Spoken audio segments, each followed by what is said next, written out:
This episode is sponsored by BetterHelp. When you feel like your best, fam, you can do anything. You can accomplish all those goals in your life, make sure your family's good, and even start, who knows, a mildly successful podcast. Sometimes life gets you bogged down. You might feel overwhelmed. You're not showing up every day the way that you want to. But working with a therapist can help you get closer to the best version of you. Because when you feel empowered, you're more prepared to take on everything that life throws at you. The benefits of therapy are endless. It's great to just check in with somebody who can give you some perspective on life. Make sure that you're meeting all the goals that you've set for yourself in life. So whether or not you've been in therapy, now could be the time to give BetterHelp a shot.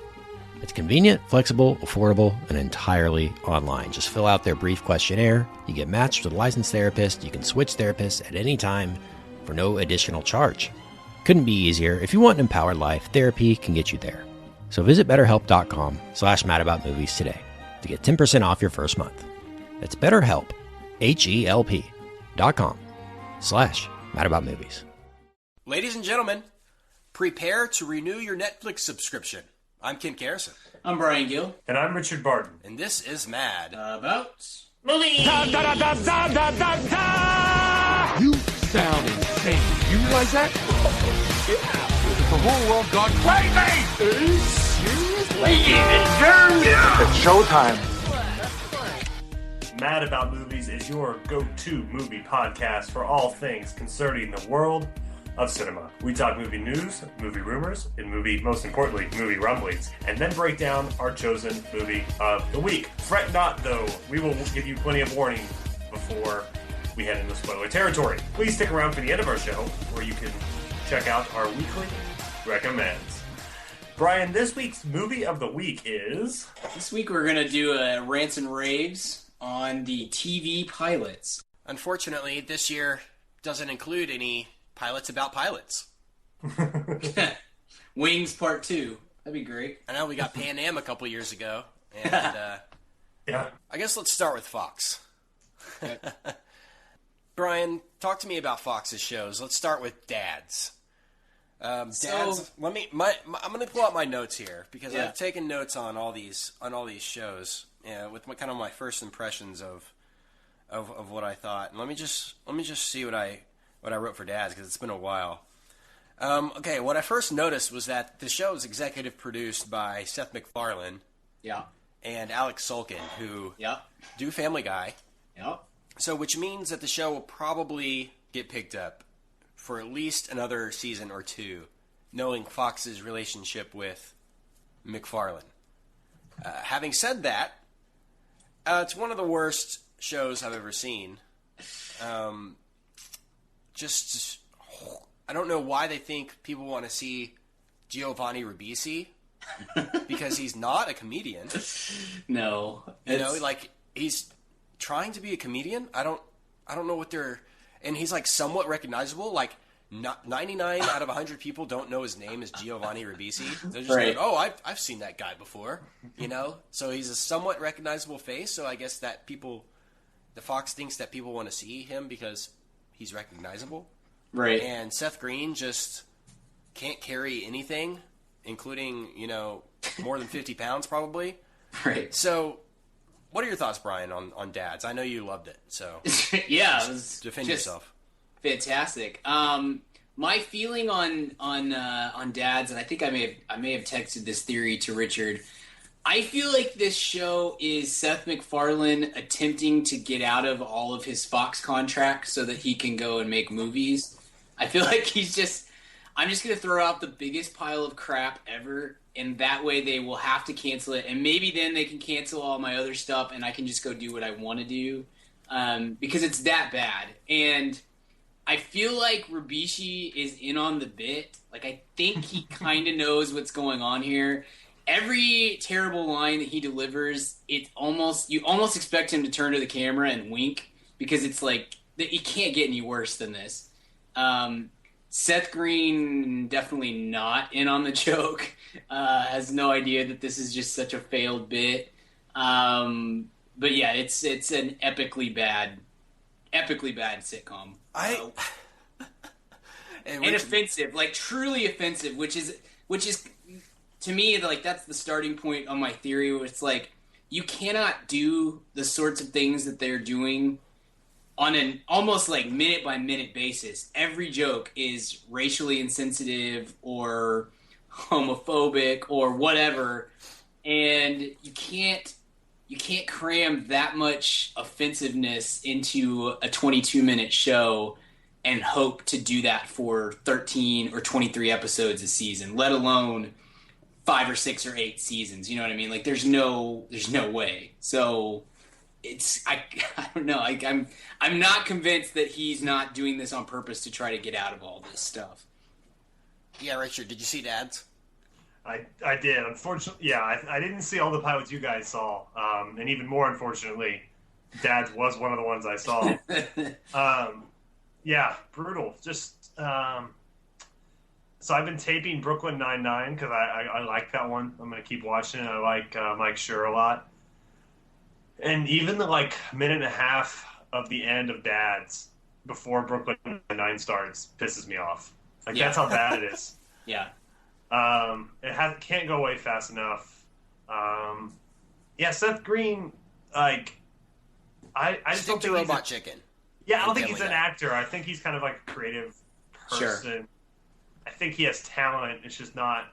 And I think he's a child star that, the perfect Seth Green story was he does Radio Days and then maybe the Dr. Evil stuff. And then you're like, whatever happened to that guy? And they go, oh, he's the guy that does Robot Chicken. That's what his career should be instead of still trying to be an actor. And he's like, it's just really, what do you say? Martin Mull was even more disappointing because Martin Mull's a talented guy who does good stuff normally. It stars that one Vanessa VJ from MTV. Yeah, and Mrs. Lachey. Her acting debut. Yeah. For her. And then it's just, Brian and I were talking about this too. I think you were in on this conversation, Kent. Yeah. That it would be a pretty easy show to get right. The premise isn't awful. So it's even more, you would think, Sulkin's a really funny writer, basing this solely on the fact that he did Family Guy, Ted, and his Twitter. But he's a really funny guy. McFarlane obviously is talented. But I don't know how involved they are. Maybe this is some sort of minor league for Family Guy writing. I don't know.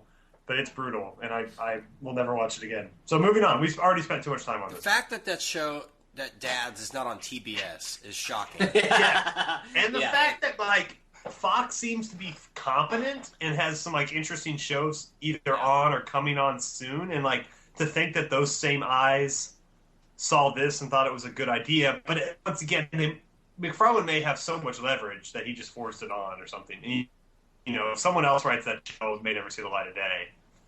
But yikes. People think it's funny. I can't imagine Seth MacFarlane and Alex Sulkin, and those people are funny people. I know for a fact that they're funny. How can they sit there and watch that pilot and laugh at the jokes? Do you know what I mean? Yeah. How could they put their name on that? I just don't get it. It's just not. It's not. It's confusing more than anything. But hopefully it'll be gone soon. I've heard it's one of the ones that's on the bubble already. Yeah, so the other Fox show is Brooklyn Nine-Nine. And let's talk about that, starring Andy Samberg and Ken Marino. I believe Terry Crews. No, not Ken Marino. No. It's the other guy from that group. It's the other guy from Role Models. Sorry, I got his name mixed up. Terry Crews. Andre Braugher. Yeah. So, Richard... Joe Latrugio.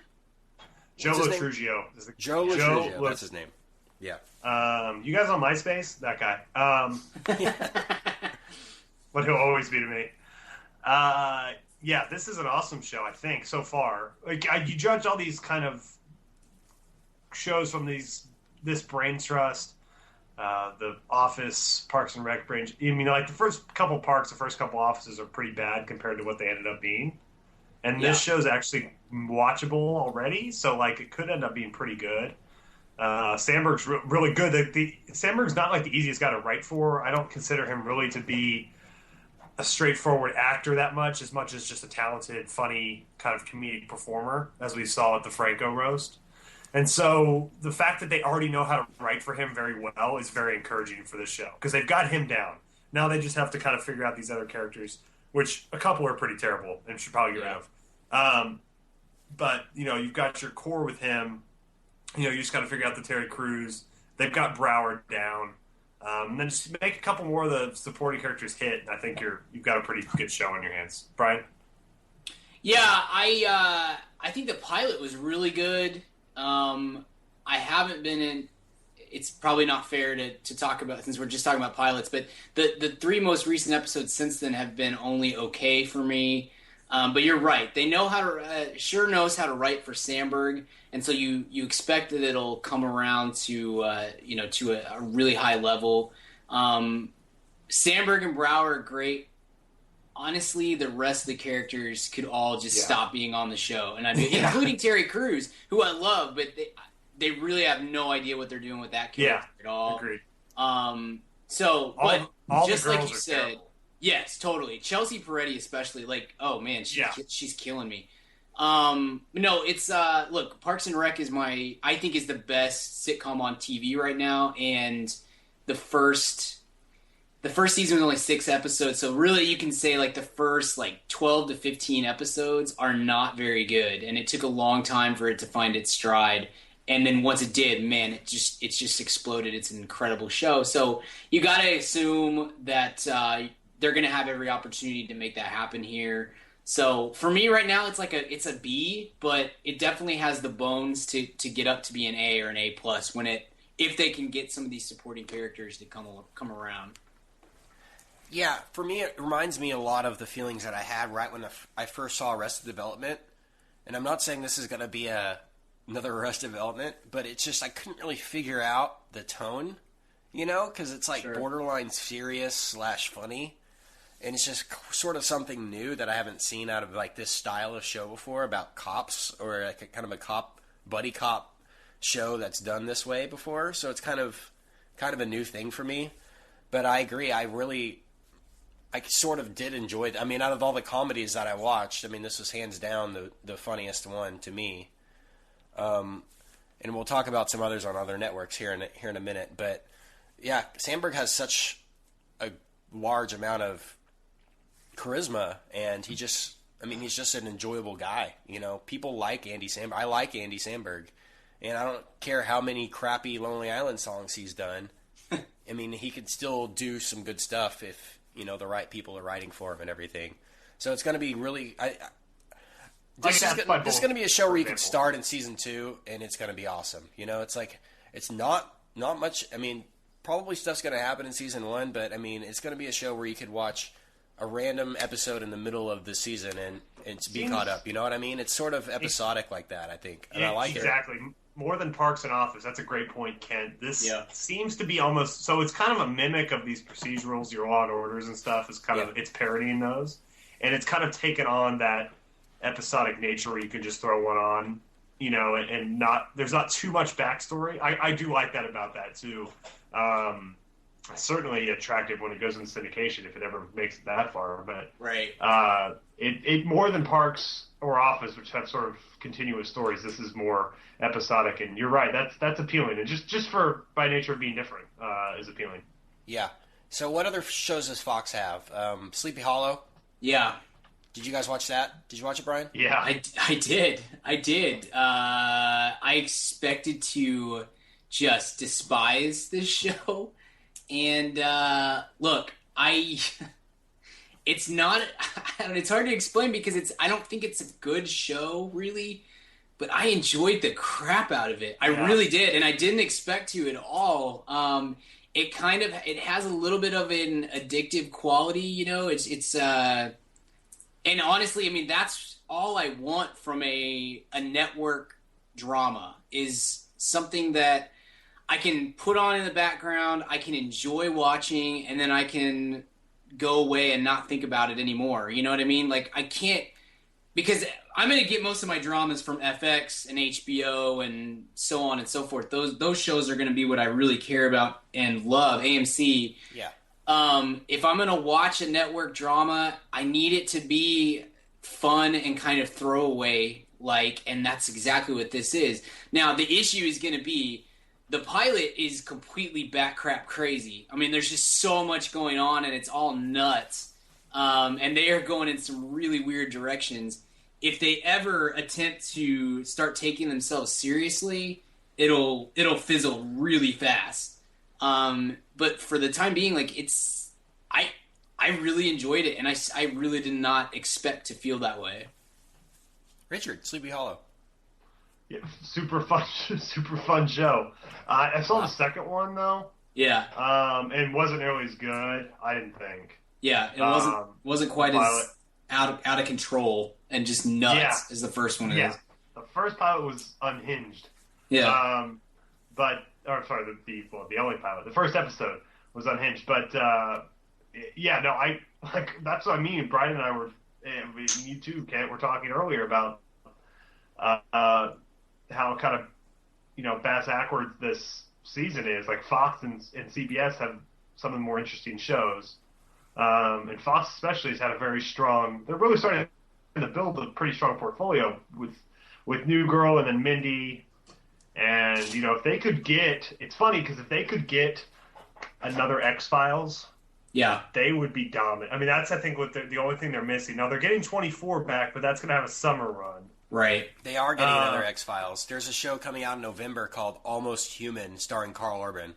Yeah. Okay. It's a sci-fi show. So, yeah, that's got a lot of buzz around it. So if they could get some sort of ratings powerhouse drama, they've kind of got the sitcom thing down as far as a single night lineup.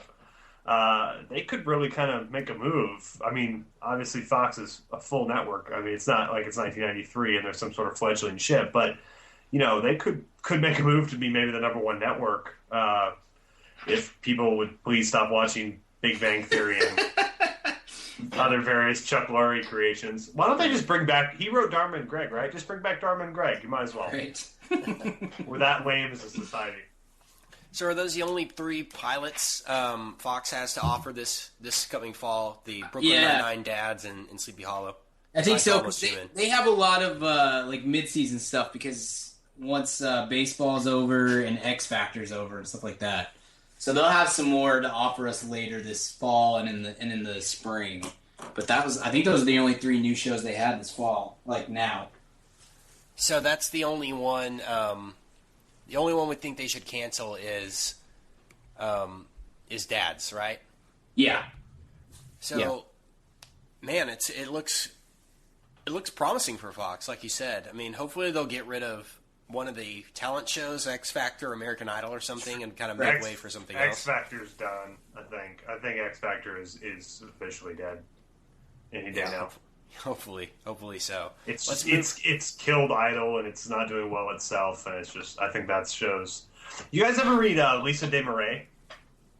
No. You should. She wrote for the Washington Post for a long time, and now she writes for I think Deadline, and she writes about Brian. This would especially appeal to you, and probably you as well, Ken. She writes about the business of TV, so ratings and what's going to get canceled and why not. And she is probably, as far as in mainstream media, and without being at all catty, the meanest person I've ever heard in my life. And she's awesome. And I'll text you her name because it's kind of oddly spelled. But Lisa DeMarais, to our listeners out there, definitely check her writing out. She's probably my favorite writer on TV out there right now. Besides, your Stephen Wallace, she's doing a different thing. Sure, she's doing a weekly column about what's performing and what's not, and what networks are up to and things like that. She's really great. You would love her. Sweet. Hey, let's move up one channel. Let's talk about NBC's pilots. The Blacklist. Let's talk about this. Yeah. Brian, what are your thoughts on The Blacklist? Freaking James Spader, man. That guy. I love him. I fully admit that the reason that I like the show and the reason that I'm going to continue watching the show is Spader. The rest of it is... It kind of bounces between average and really bad at times. I'm not sure... I love the premise. I'm not sure that they're going to be able to carry it over for very long. Because, the first episode was pretty high energy and exciting. The second episode, the story was pretty bad, and I lost interest in what they're doing, and I don't know how often how long they're gonna be able to keep this up. Where like every week he says, "All right, we got to go stop this guy," and then okay, we're gonna let you out of jail for 1 day so we can go stop this person, and then he gets away and does just wreaks havoc somewhere. And then they're like, okay, I guess you're right, but next time you don't get to get away from us. And then is it going to keep happening? Because that's going to get old. Yeah. I do think there's a little bit too much going on with the plot. They probably need to streamline it a little bit and just get down to whatever case they're trying to solve that week, and then whatever this weird relationship is between Spader and the main girl, and I don't even know her name. And also, she has got to stop wearing wigs. I don't know who decided that was a great idea, but she looks really weird. Whenever you catch her with her hair down, it's distracting. Anyway, it's a B+ for me. It could be much better. It could also get way worse if it can. I think they just need to pick a track and go with it. Is what I would say. Figure out a way to advance the plot quickly, and I will be a lifelong viewer. Sure, yeah. It's like they were trying to think of a way, like, how can we capitalize on James Spader's creepiness / mysteriousness? Totally. / awesomeness. This is a really cool role for him. I didn't really know what the show was about, the plotline or anything, but when I watched the pilot, it really kind of intrigued me. Really a cool idea for a show that could last a few seasons, Yeah. And that's what's the most exciting, is that there's a foreseeable future for this show. And the last 15 minutes of it get really cool when he sort of tells them what the Blacklist is and everything. And in the pilot, he's like, it's the criminals you don't even know about because you don't even know they exist. And man, it's just awesome the way they set up the series. I haven't checked out the second episode yet, but the first one had a lot to offer. I mean, it was crazy creepy. It had the crime drama, dialogue aspect, and it also had the action aspect with like a shootout scene and everything. So it's really kind of a promising series. It looks like. Richard, did you see the Blacklist? Absolutely. Come on. Exactly. Trick question. I mean, yeah, Brian can tell you, I was, thanks to my dearly departed mother, I'm a old school Spader fan from way back. I'm the one that sold Brian on Spader. One of my proudest moments is selling Brian on Spader. He's the man. He's so solid, always. Not the most versatile actor, but if you wheelhouse him, which is a verb I just made up, you can really get something. He's electric when used correctly. Example of being used correctly being the Blacklist. The example of being used poorly being The Office. Right. But he can. I don't fault him at all for The Office. I actually think he was trying to do something kind of interesting. The script just didn't permit him to really explore that. But cool show. Like Brian, like you were saying, it kind of is caught between being an episodic procedural and also like trying to explore these, whatever his, the overrunning plot is. Yeah. His relationship with the agent whose name escapes all of us. But you're right, her choices in wigs are awful. But, this has the danger of becoming too episodic where, he takes his sunglasses off at the beginning of the episode and wow, kind of thing. That's the thing. That's exactly my thought, Richard. It can go one of two ways. It can go the CSI Miami route, and I'll stop watching after this first season. You know what I mean? Yeah. Like it'll kill me. Or what it really needs to do is go the Burn Notice route, which I know nobody under the age of 50 besides myself ever watched Burn Notice. Well, hey, and Harris. Right? Yeah, me and Harris. But they'll watch Burn Notice. But Burn Notice was really, really smart in the way that it approached its subject matter because it really did get down to maybe even 2/3 of the episode is going to be about whatever thing we're trying to get through this week, and then the rest is going to be about one main storyline. And that became very interesting, and it was a good way to get through the procedural aspect of the show, because I don't think either of the three of us are big fans of procedurals in general. Yeah. So you have to have a reason to get through it, but they've got to find a good balance on those two things. I don't care at all about any other B story besides the girl and James Spader. Like, let's just stop right there and not bother even attempting to create any kind of development elsewhere, because it doesn't matter. Sure. Yeah, the Blacklist is one that I say they should renew, and they have. It has been confirmed that it's finishing up this season, at least. So that's good news. And we'll have to see how it grows. I mean, that's one we'll probably talk about a little bit more on this show as the season goes on. So we'll have to see. Brian, what else does NBC have coming out? Well, there's one that I know you guys didn't see, so I'll just real quickly say that Ironside is freaking terrible. What's the plot? It's it's remake. Yeah, it's a remake. Blair Underwood plays a detective who was shot in the back and is now crippled from the waist down. So he literally rolls into every crime scene in a wheelchair and solves crimes. And it's procedural, episodic, just cliche awfulness.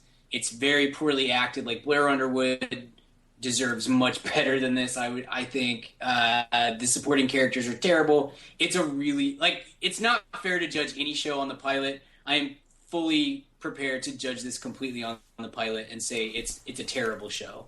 Terrible. One of the bottom 5 out of the 20 that I saw. It was the 4th worst. So, and is Dad's the worst?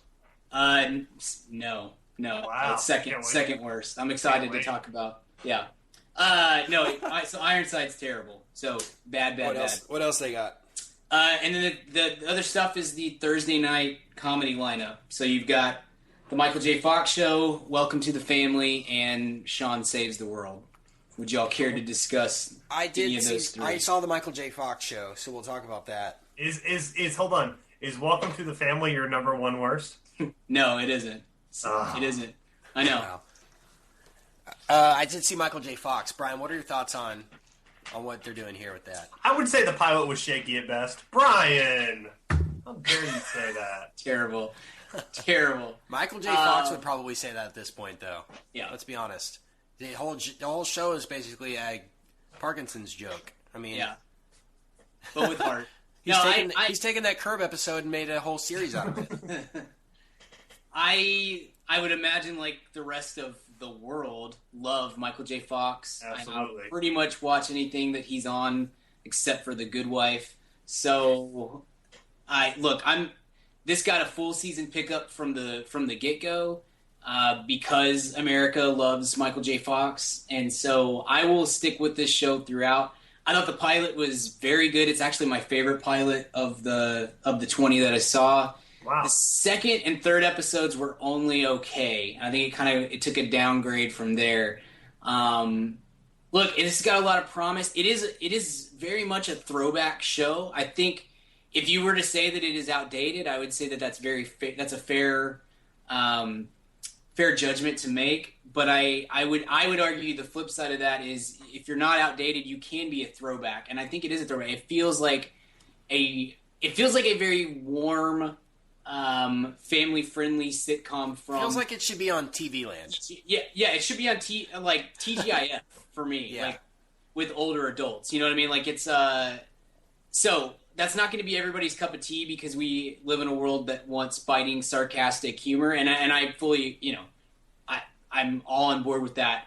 But it is kind of nice to have a little bit of a break from that at times, and I think this could play like a very genuine, heartfelt family show, and it's good to have those sorts of things because otherwise people will be watching the CBS lineup with their family, and that's bad. That's horrible. We don't want that. So. I love the pilot, and I'm in for the season pretty much no matter what. Richard, Michael J. Fox. thoughts? Yeah, I saw this one as well. So we're hitting all the ones I saw, which I'm thankful. Yeah, I mean, I love Michael J. Fox. This is like saying I love Air. Right. Honorary American Treasure nominee, if he was a Canadian. But yeah, this is I'm trying to think what to compare it to. I probably won't watch this, but if someone came up to me and said this is my favorite show, I wouldn't roll my eyes and punch them in the face either. Like if like College Richard would watch this because College Richard just had a lot more time. Like it's a good show. I don't know if I'll stick with it. I give it like a solid B- to a B from what I've seen. And I will tape it every week just because I support Michael J. Fox that much. I will tape it and I will delete it after a week.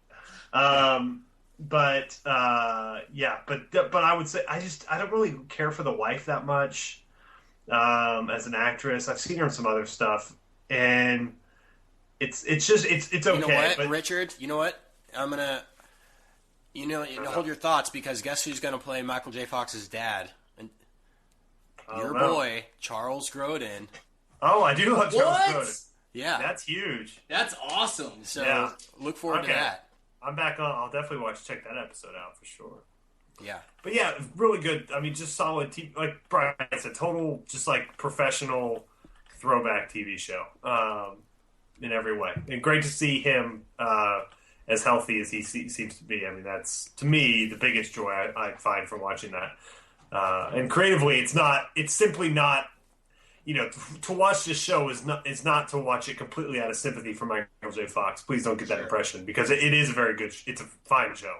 It's not a exploitative kind of thing at all. Yeah, exactly.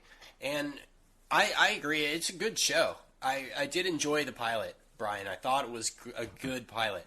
Yeah. But for me, being a single 25-year-old who is actively still young at heart, right? It's not a show that I'm gonna TiVo and make sure that I catch every week. Totally. The demo's gonna be way for high. For you being a 30-year-old dad, I mean, I can totally see why you would like this more than me, and I do like it. But it's not a show that I'll actively seek out again. But I will watch it again. It's just not like I'm not gonna set, even though I'm not gonna set a series order on my DVR for it. Sure. But like Richard said, if you like it, I'm not gonna make fun of you because it is good. No, I'm with you. 5 years ago, I wouldn't have either. But where I'm, it definitely the demos are going to skew really, really high on this, as opposed Same with Parenthood. I mean, Parenthood's I'm sure it's a good show, and a lot of my friends enjoy Parenthood. I'm not at that point in my life where I could sit down and watch Parenthood in my bachelor pad. Sure. Yeah, I got you. So, what else does NBC have? The rest of that Thursday lineup, Welcome to the Family, and that's the Sean Mike O'Malley Stacey. show. Yeah, Welcome to the Family. I watched that yesterday. I think that was the last one I watched. It's not. I'm gonna watch one more episode of it because I like Mike O'Malley. So do I. Why do we like him? I don't know. Because he was the host of Guts. Why not? I don't know. I liked him in Yes Dear too. Yes Dear. Underrated show, yes. Yeah. Criminally underrated show. Yeah. No, I like Michael O'Malley, and the show is not quite as cliche as it should be, I guess. Okay. The trailers look terrible on that. I totally agree, and I'm not in on it. I give it like a C+, okay? Okay. Because I expected there are many opportunities when it could be the most cliche thing ever, and I'm not going to say they avoid all awful sitcom cliches, but they went a couple different directions in a couple of places that made you think, okay, maybe this could turn into something. I'm doubtful. Like, I expect that the second episode is just going to confirm, okay, this is just going to be the exact thing that you expect it is. But I'm at least going to give it one more episode to see kind of where we play out. Okay. As opposed to Sean Saves the World is horrible, and is only not in the five worst pilots of the year because there are so many bad pilots this year. Man, I mean, just think of exactly what you expect that show to be, and yep, you're right. Like, it's so bad. And here's the real problem with that is the supporting characters are kind of really good. There's 3 or 4 actors who are playing like Sean Hayes' co-workers and his boss, who's what's that guy's name? Thomas Lennon. You know what I'm talking about? Yeah. Reno 911. Reno 911 and all that stuff. Yeah. He's really funny in pretty much everything, and he's good in the pilot for this. Megan Hilty, who was on Smash, is really good and in like a really limited role. No, they have some supporting characters that are pretty solid, but dude, like Sean Hayes is just such a drag, and there's nothing. I don't think there's anything that you could do to make me want to watch Sean Hayes in anything, if that makes. I mean, it's just such a. He's pretty decent in the Three Stooges. Well, as Larry. I've never seen that movie. That could not appeal to me any less. But no, but it's just look. It's actually not as bad as you would think. But go ahead. Sorry. Daniel Feinberg from HitFix.com basically said, "Look, if you like Sean Hayes, you're gonna enjoy this show. If you don't like Sean Hayes, there's nothing about the show to get behind." So I think it's terrible. I'm in the rare minority that I'm not a Sean Hayes fan. But I am a Will and Grace fan when it's on. I actually think Will and Grace is a pretty good show. Yeah. So I've seen him do good work, my point being Sure. there. But I think he was just perfect, right place, right time for that particular character. And I don't think he can do... That's enough out of Sean Hayes, is my point. Sure. You had a good run, you made your money, see ya. I agree. Yeah. He's the new Matthew Perry. Just go away. Yeah. Quit trying to squeeze shows out of him. I don't think there's a fan base. There's really fan bases of Sean Hayes. Like who's been writing NBC? Like, can we get Sean Hayes, please, back, please? I don't understand it. What else? Is that all for NBC, Brian? I think that's all they have. Hey, what's up, Ma'am Fam? Kent here. And yes, if you're hearing from me, you know it's time to talk about Blue Apron. If you haven't tried out Blue Apron by now, what the heck are you even doing? Blue Apron is the #1 fresh ingredient and recipe delivery service in the country. They deliver fresh meals straight to your door. All the food is fresh, it's sourced from local farms, and there's no wasted ingredients. I've been a Blue Apron subscriber for a long time now, and they have still, to this day, never let me down. There's tons of variety. Some featured upcoming meals include summer vegetable and egg paninis, soy glazed pork and rice cakes, skillet vegetable chili with cheddar drop biscuits, holy crap, and garlic butter shrimp and corn with green bean salad. So take it from me. Try out Blue Apron now. Go to blueapron.com/mad. That's blueapron.com/mad. Get 3 meals on us for free. Nothing goes better with a movie than dinner. So check out Blue Apron. blueapron.com/mad. Blue Apron, a better way to cook. Hey, Ma'am Fam, question for you. Do you own a small business, or are you a boss? Are you looking to hire awesome people, but you just can't find somebody to fill that role? Well, let me tell you about ZipRecruiter.com. With ZipRecruiter, you can post your job to 100+ job sites, all with one click. In fact, over 80% of jobs posted on ZipRecruiter get a qualified candidate in just 24 hours. Find out today why ZipRecruiter has been used by businesses of all sizes to find the most qualified job candidates with immediate results. That's why ZipRecruiter is different. Unlike other job sites, ZipRecruiter doesn't depend on candidates finding you. It finds them. Right now, you can post your jobs for free on ZipRecruiter by going to ZipRecruiter.com/mad. That's ZipRecruiter.com/mad. One more time, try it for free. Go to ZipRecruiter.com/mad. Thanks to ZipRecruiter for supporting this episode of the Mad About Movies podcast. So, what do you think they should do here? They should keep the Blacklist, keep Michael J. Fox, which they're going to do, and lose the other 2. I want to see how Welcome to the Family plays out for 1 or 2 more episodes. I'm leaning towards cancel. I would definitely cancel Sean Saves the World immediately. But Welcome to the Family, I want to see another episode or 2. Cool. let's move to ABC. Let's talk about Marvel's Agents of S.H.I.E.L.D., which is probably the most hyped pilot of the fall, and did draw the most ratings, and like a ridiculous amount of people watched the premiere. I think like 20 million or something crazy watched the premiere. But so the premiere wasn't as good as everyone expected. I mean, it was written, directed by Joss Whedon, which is awesome, and it did feel Whedon-esque for a TV show, especially. I mean, it didn't feel like a movie, like didn't feel like the Avengers, but it felt like a Whedon TV show. It felt like a Firefly episode or something. Right. Excuse me. I really like how they brought Agent Coulson back. Yeah. And the guy they kind of recruit into S.H.I.E.L.D. at the beginning of the episode, and Coulson, and they're like, "Do you know about what happened to Agent Coulson?" He's like, "I'm level 6. Of course I know what happened to Agent Coulson. He's dead." And then Agent Coulson walks in, and he's like, "Welcome to level 7." Right. Yeah. Just an awesome way to introduce Agent Coulson. But I think there's potential here to build something. And like I told Brian when we went to the movies last week to see the movie we're talking about our next episode, we talked a little bit about this, and I said, remember what we talked about when we talked about Arrested Development in The Office, is the first few episodes in the season, we couldn't really get on board, and we're like, well, this is going to have to build into something, you know? There's going to have to be a point at the end of season 1 or at the beginning of season 2 where either you're on or you're off. You know, you got to give it a little bit of time to build into something before I can make a judgment here.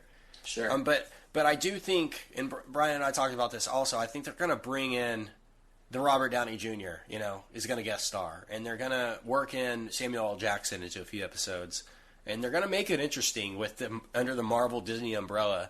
There's a lot of possibility here to make it into something good. And, you know, they're going to judge the fan. They're going to read the message boards, and they're going to figure out what fans want the series to be.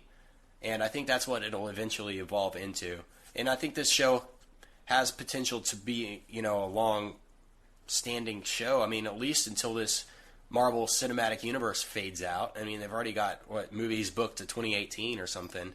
Yeah. So, I mean, I think this show will at least, you know, serve as a good groundwork for the next phase of the Marvel Cinematic Universe. So, Brian, what are your thoughts on S.H.I.E.L.D.? Yeah, it's, I don't think that they're, like, I watched Blacklist, and I think that there's a show in there somewhere, whether it gets to this point or not. I think there's a show that could be great inside of Blacklist. I don't really feel that way about S.H.I.E.L.D. I think S.H.I.E.L.D. at its absolute best is going to be an A- or a B+. But I also think that that's probably, like, it doesn't have much range of where it's going to end up. Like, I think at its worst, it's going to be a B. It's going to be enjoyable. It's going to be fun to watch. And so I will watch it every week. This is the kind of procedural that I would stay tuned for, because I am a nerd and I like the kind of sci-fi superhero-y aspects of things. Like, I just got done watching all of the Star Trek Next Generation episodes, so this is yeah great. So this is right up my alley on that front. I love Clark Gregg like everybody else, and I love Coulson. Like, that's just such a great character. I don't dig the rest of the cast, and I'm a little bit disappointed in the direction that they went with those guys. I like Chloe Bennett, who plays the hacker girl, but the rest of the cast kind of sucks. And certainly they could grow into a little bit more, and I hope that they will. It's interesting, Kent. I'm not enthused about Samuel L. Jackson or Robert Downey Jr. or any of these people making cameo appearances on the show. I would much rather have none of that and have them cast a couple of guys who can actually carry this show besides just Clark Gregg. Like, somebody else that you can go to in the B story and get something out of them. I actually thought the second episode was better than the first episode, so that's good, because I don't think Joss directed the second episode. So if it can find its stride without Joss Whedon, then fantastic. You know, it'll be an enjoyable, good show. So I like it. I'm in.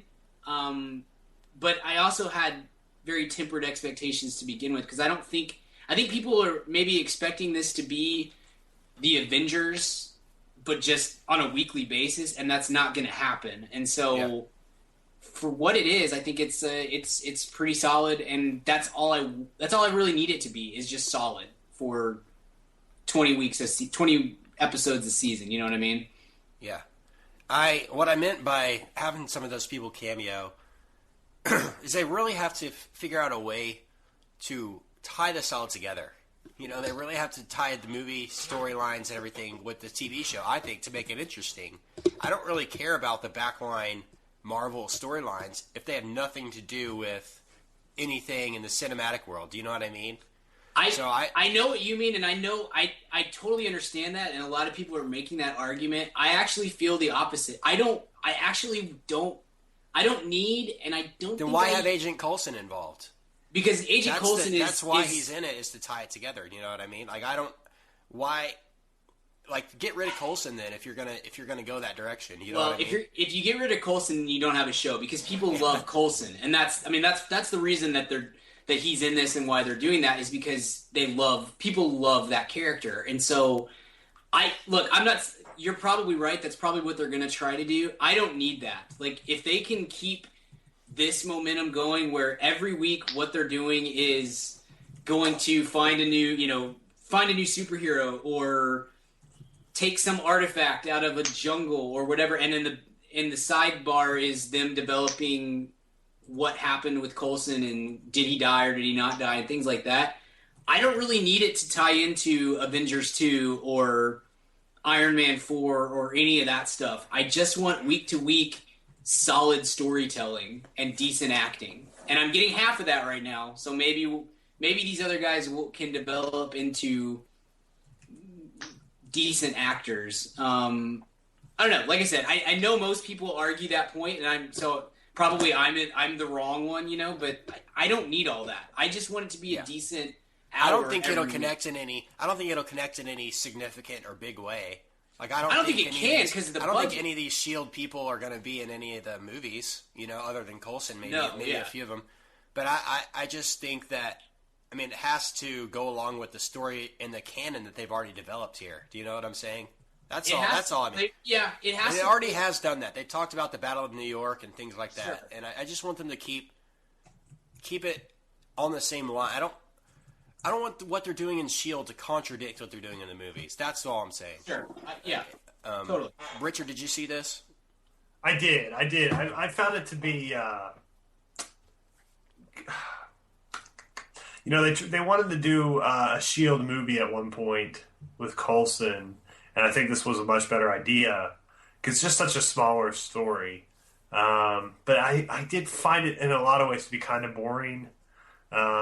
Probably because it's impossible not to compare it to the movies that precede it. And these are not small movies. These are giant action movies. So it's unfair to compare a television show to these. So that's probably my... I didn't enjoy it as much as I thought I would. And I didn't have that high of expectations. But, you know, I'll stay with it. I like the Marvel Universe.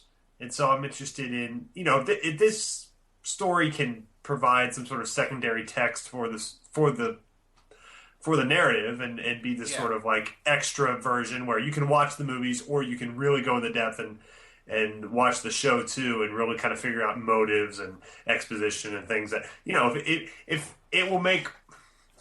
I will watch this TV show not to watch the TV show, but to make my enjoying of the Marvel movies 5% better. Sure. Because I'm sure they'll have allusions to the TV show that only us faithful viewers will catch. So I'm watching it more as sort of a commentary or, you know, companion piece to the movies more than I am an independent TV show. So for that, it's fine. But if it was just a TV show, I'd be out on it, to be honest. Yeah, totally. Totally understandable, and I feel the same way. What else does ABC have, Brian? We had a bunch on ABC.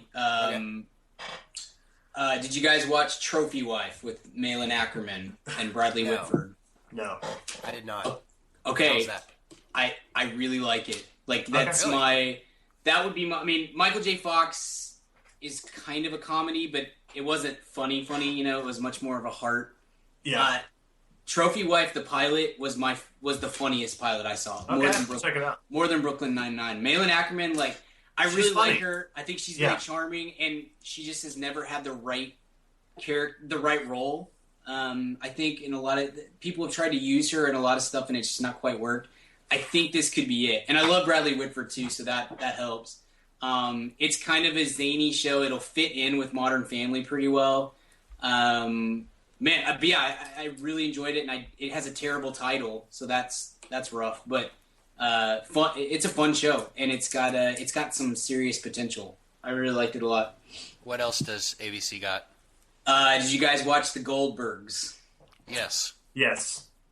Thoughts? Richard. It's trying to do this sort of Wonder Years type thing. This nostalgia wrapped inside of a sitcom, wrapped inside of more nostalgia.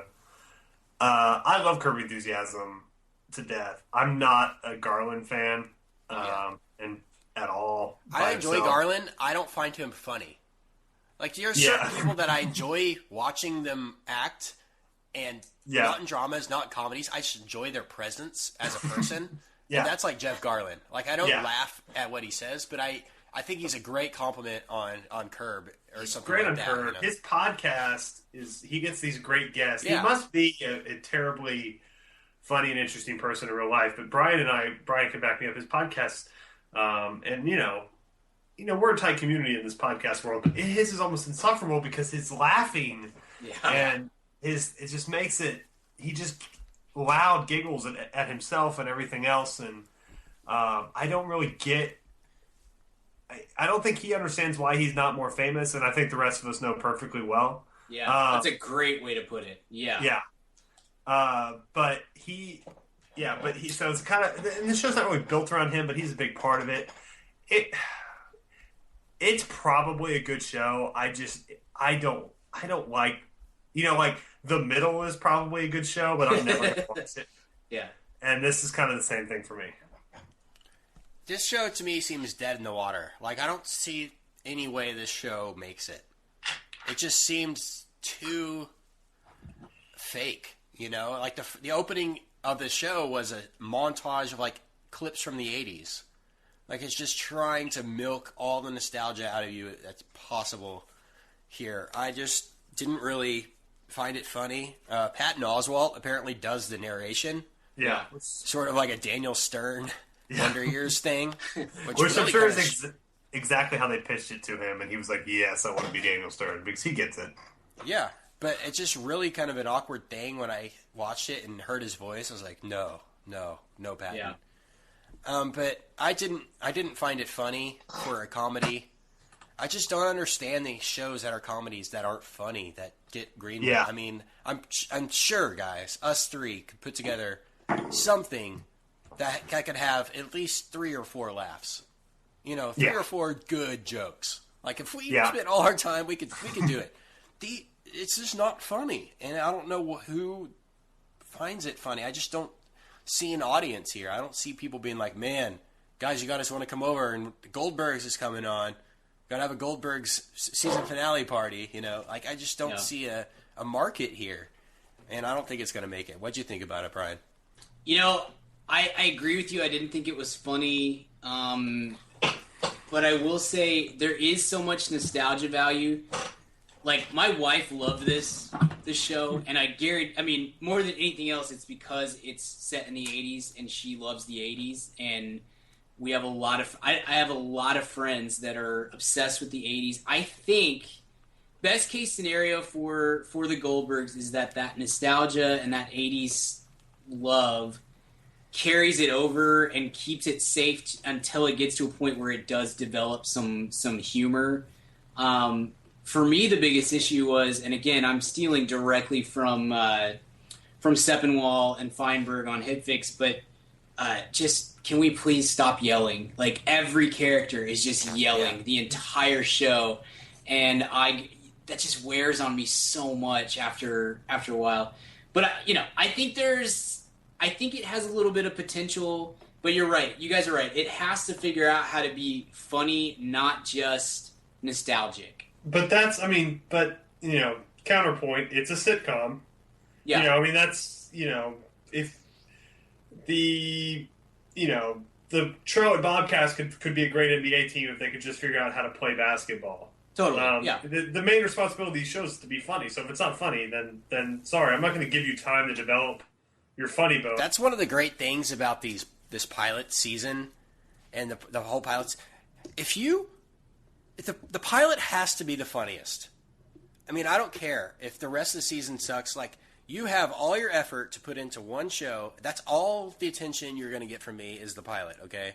And if it's not funny or if it's not interesting after the pilot, I'm probably not going to watch again. And, I don't know why these shows wait to build something funny, or I'm not going to give them time. Do you know what I'm saying? It's really hard to write a... Well, look, making a pilot is really difficult because what? Really write don't know what 10 your show episodes and put all your best jokes in the first episode. Yeah. That's So all I'm saying, You've got to explain who the characters are and, all in 22 minutes. And I get that that's difficult, and that is really hard. You've got to, that's why pilots are oftentimes the worst episodes of anything structurally, because they have to say, this is Jenny. Jenny likes to eat fruit all the time. Right. Isn't this funny? This will be funny later on. But... Right. So that's an excuse to make a show less maybe polished as it needs to be, but a show can be funny right off the bat. Like, funny is funny. Yeah. And so that you should have that down. If anything, if the show's not funny at the first episode at all, it's not ever going to be funny. I don't think so. It may get better. It may have maybe a little crisper. The characters might become somewhat interesting for other reasons aside from humor. But the sitcom, until they invent the 30-minute drama, people are going to expect you to be funny. So, done. I'm out. What else does ABC? Is that it? No, there's a bunch, dude. Go for it. On the list. Back in the Game is another sitcom with James Caan and Maggie Lawson. Oh, yeah.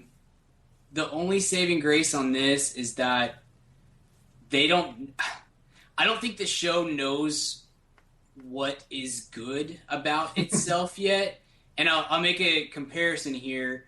I think the first maybe 6 episodes of Community are terrible because they thought that Chevy Chase was going to be the main comedic pull of the show and be the main reason people were watching it. And once they figured out that Chevy Chase sucks and so does Britta, and really Joel McHale is only the 3rd funniest person on this show. Once they figured out that Troy and Abed and Annie are the best parts by a million miles. Well, and certain parts of Annie as well. Yeah, right. And pushed all of that to the forefront, the show got great. And I really mean that, great. Just a great show for 2 seasons or so. I don't know that this can be that good, but right now, the first episode, they pushed everything even remotely funny to James Caan.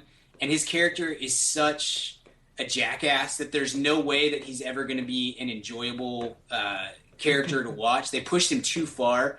But I did laugh a few times at some of the other stuff. There's some kids on the show that are actually pretty funny. The main girl, Maggie Lawson, is decent. I'm not going to keep watching the show, but if in a year somebody comes to me and says, hey, Back in the Game got really funny, I can see why that could happen. If they figure out how to flip it on its head and stop trying to push James Caan as the funny one, you could see this get better, I would say. But do I have hopes for that? No, but I'm just saying there's something there that could be funny if they figure it out. What else is on ABC? One that's already been canceled. With the first one of the year was Lucky Seven. Did you guys watch that? No, I don't. But the premise actually sounded interesting, and it sounded like it actually had the most potential out of most of the ones on ABC. So it's interesting that it was the first one to go. Yeah, I feel like more people would tune into the pilot of that one just because it kind of sounds interesting.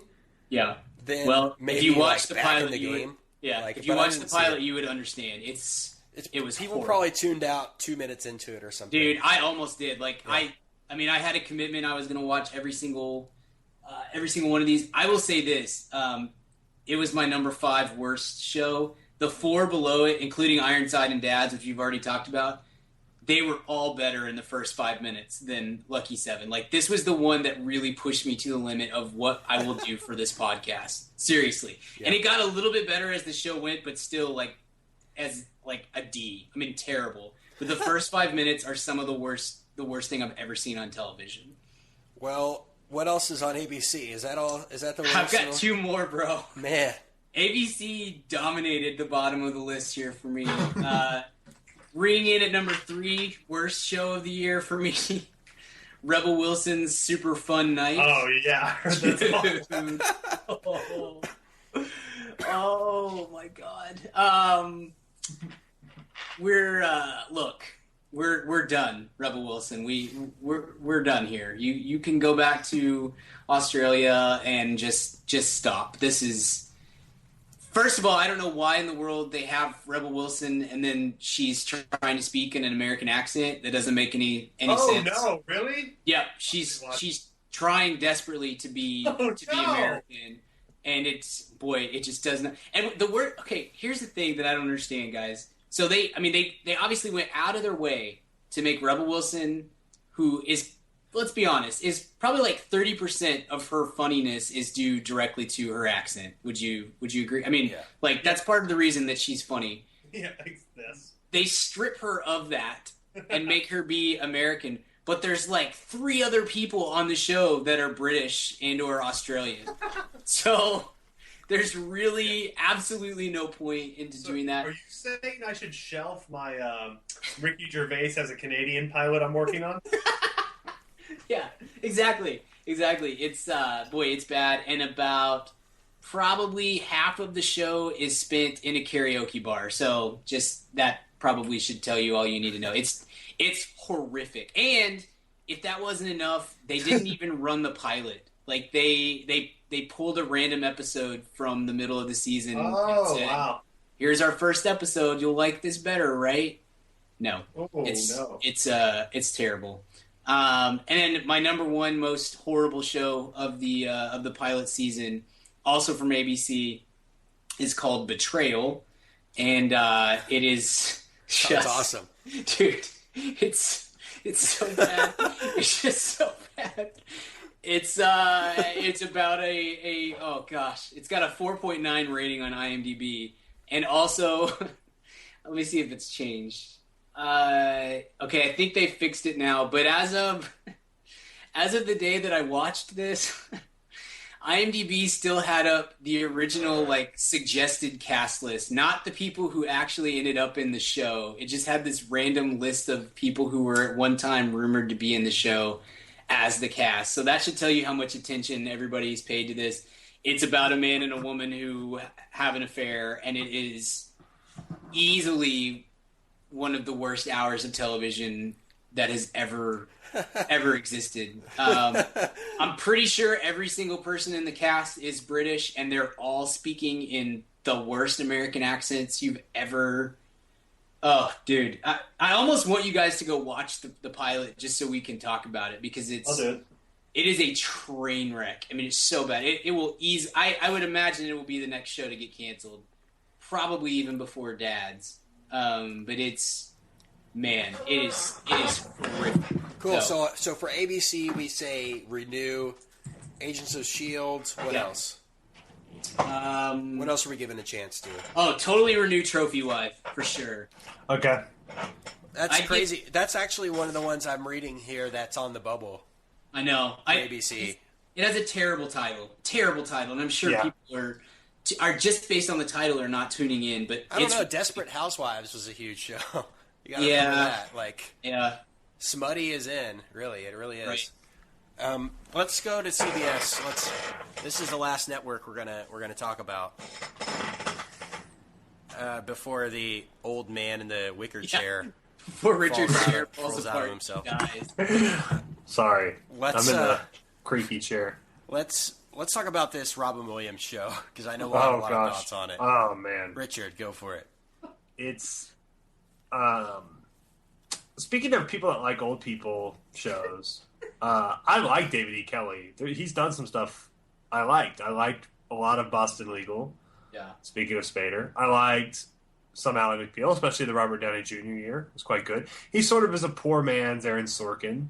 But that's not a bad thing to be in terms of television, right? I mean, he can write a speech and dialogue and things like that. What he cannot write, however, as we have seen, is a sitcom. Gosh. And it's not funny.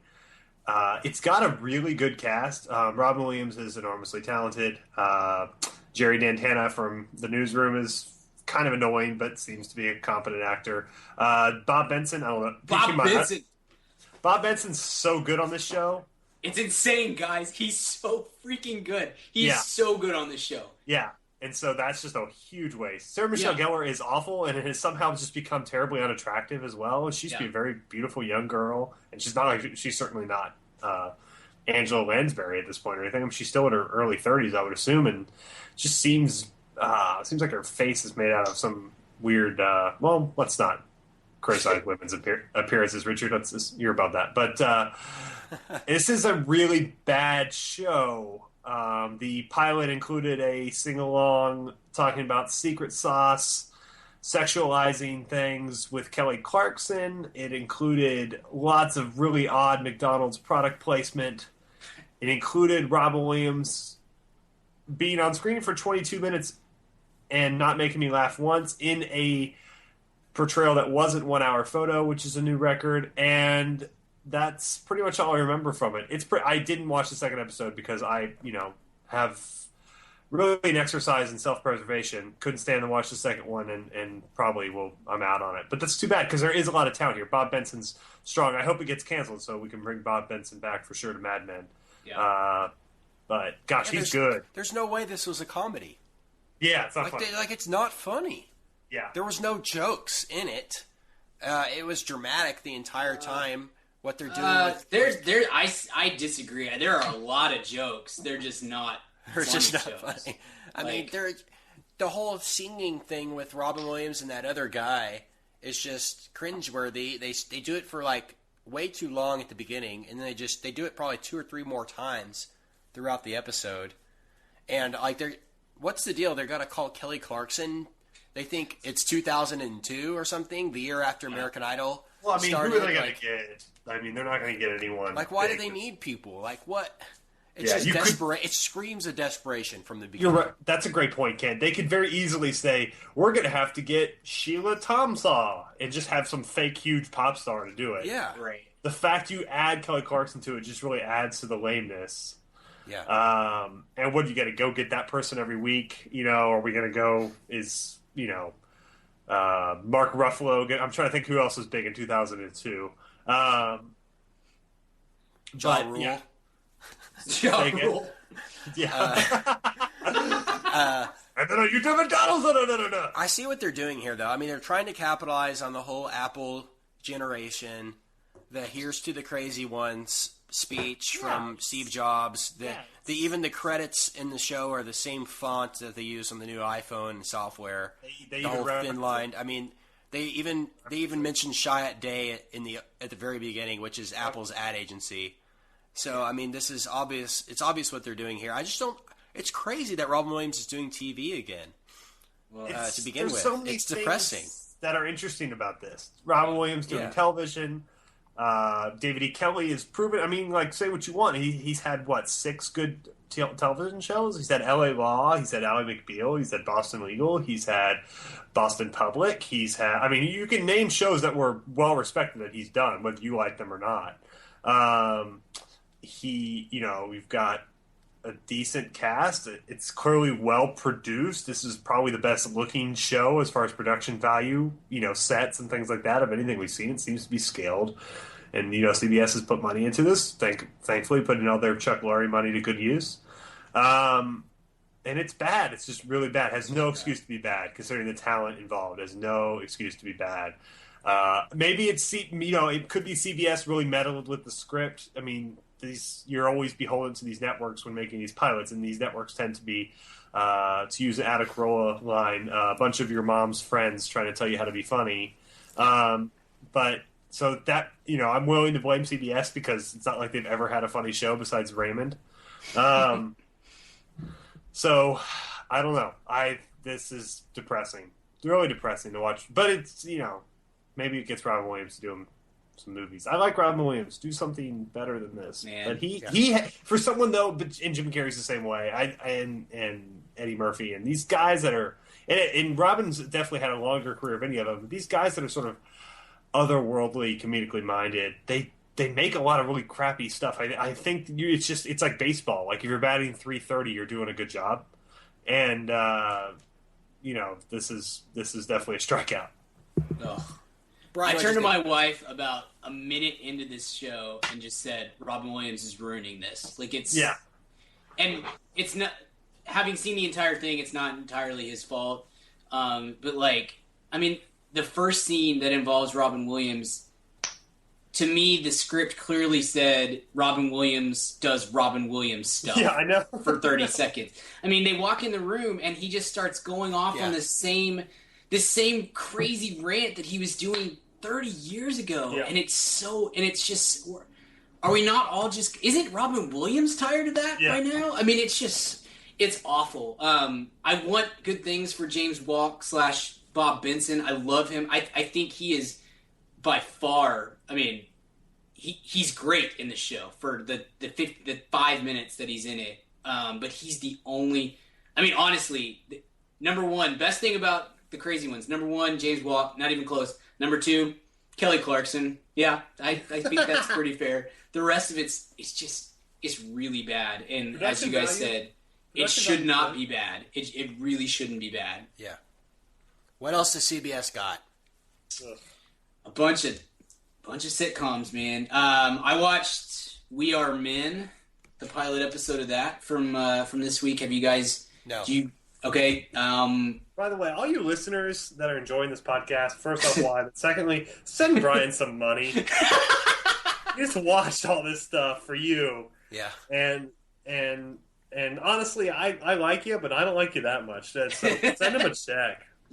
I honestly, dude, the Welcome to the Family, back in the game in this one, I had no idea it even existed. Yeah. So, congrats, Brian, for even knowing that these shows existed, because, I mean, they've done as far as I'm concerned, I watch, a normal amount of TV, not a lot, but I didn't know this existed, so a horrible job on the network's parts of letting me know, letting the public know. Yeah, there's none at all. None at all, yeah. No, but surprisingly, like, I actually, I dug it. It's a B, but it seems like something that would have been on ABC or NBC 5 years ago. Yeah. We talked about a couple months ago how CBS is so behind the times that this seems current to them. And for us now, we've seen this kind of. I mean, it's a single camera, no laugh track, that sort of show. But I enjoyed it. It's we'll see. Tony Shalhoub is killing me. He's terrible in this show. Terrible. But the rest of the guys, I kind of dug it. I recorded the next episode at least, so we'll see how it goes from there. Next on my list was The Millers with Will Arnett. I did see that. Margot Martindale. I saw that too. I like Margot Martindale a lot. This is a terrible show. Yeah. When I turned it on and heard the canned laughter, I was like, oh no, Will. Yeah.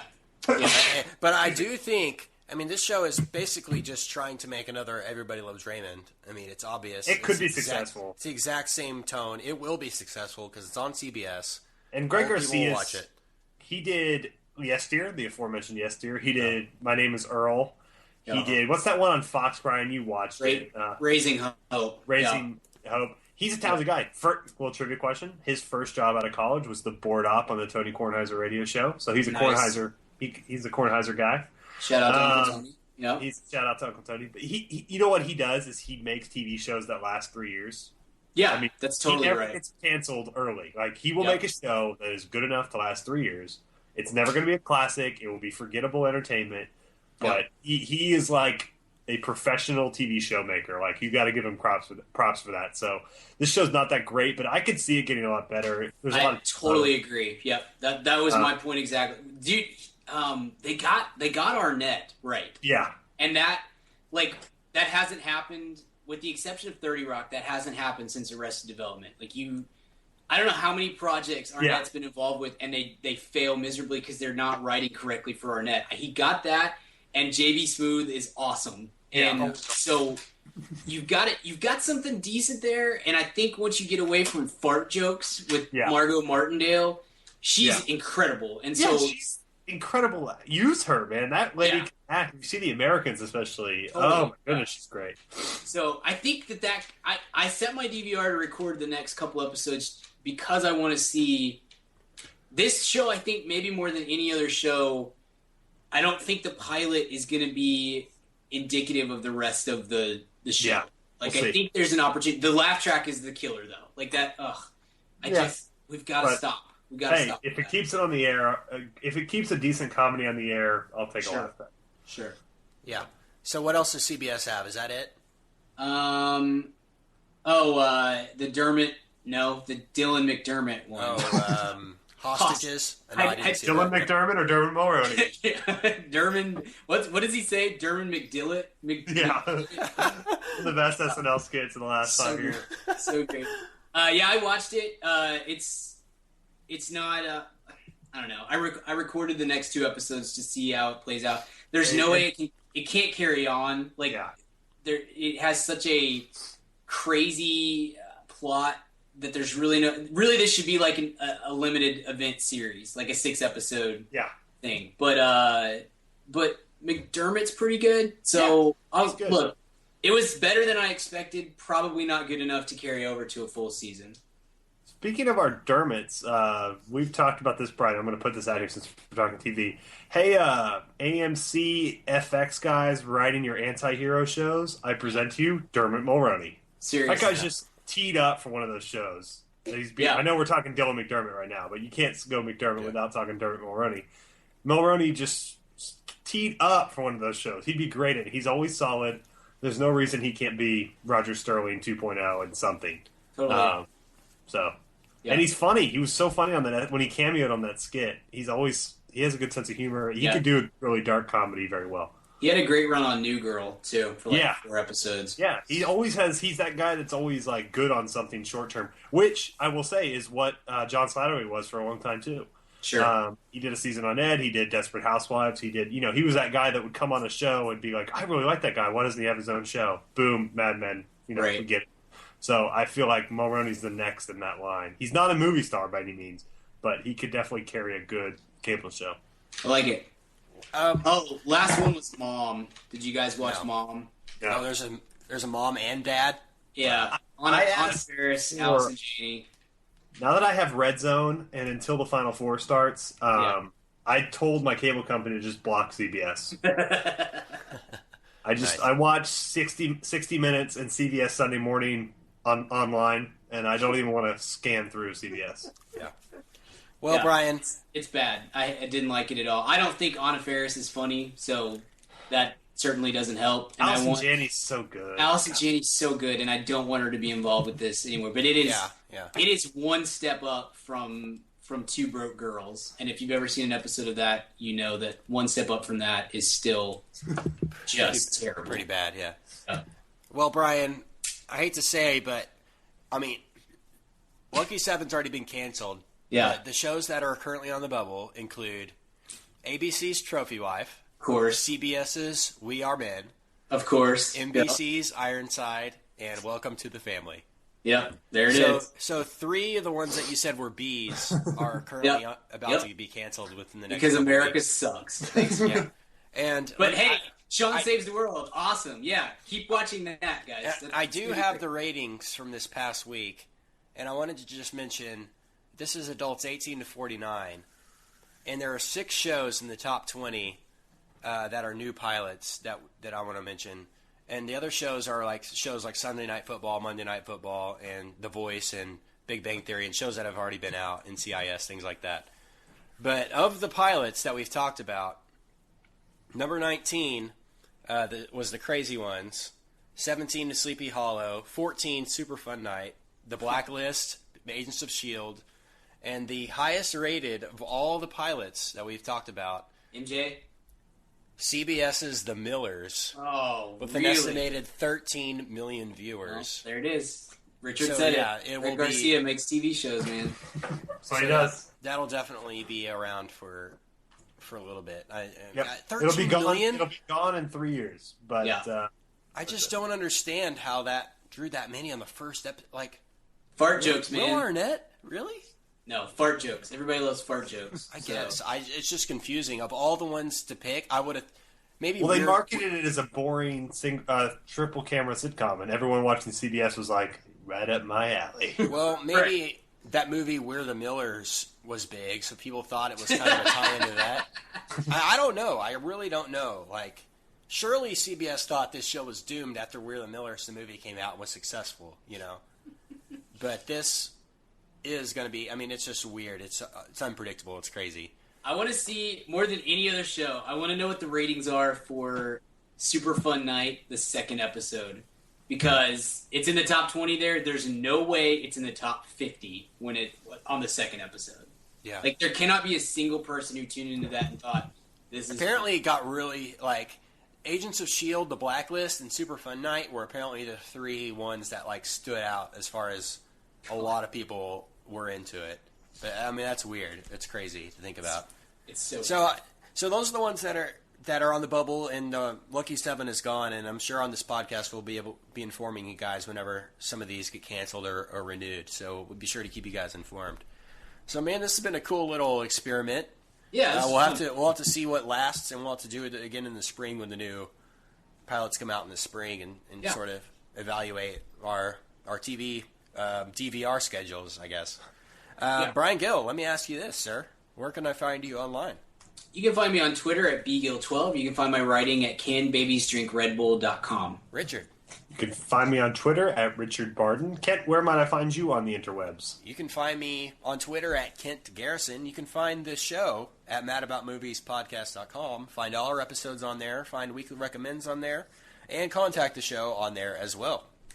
Anything else you guys want to mention about these pilots before we get out of here? Stop watching bad TV, everybody. Yeah, so I think the ones I'm going to watch Brooklyn Nine-Nine, S.H.I.E.L.D., Blacklist, and that's pretty much it. I mean, I'm gonna use this fall as an opportunity to catch up on Netflix, on Mad Men, and things like that. I'll watch The Millers in 3 years when I'm on the treadmill on TBS, but other than that, I probably won't. Yeah, exactly. Well, on that note, until next time, we'll see you on the couch or at the cinema. Goodbye! Oh, yeah. Goodbye.